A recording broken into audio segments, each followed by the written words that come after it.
Isinailalim ng Philippine National Police sa full alert status ang lahat ng unit sa buong bansa simula kahapon 5 p.m. bilang paghahanda sa trillion peso March 2.0 na nakatakdang ganapin sa November 30 kasabay ng pagdiriwang ng Bonifacio Day.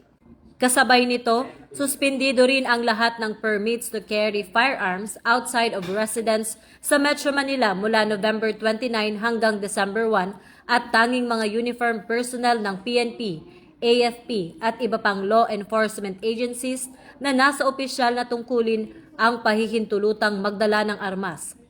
Binigyan diin ni Acting Chief PNP Police Lieutenant General Jose Melencio Nartatis Jr.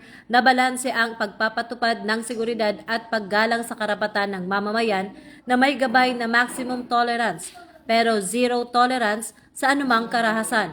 Hinimok din niya na ang publiko na makipagtulungan sa mga otoridad, sumunod sa mga wastong direktiba at agad mag-ulat ng kahina-hinalang aktibidad upang matiyak ang ligtas at maayos na pagdaraos ng malaking pagtitipon.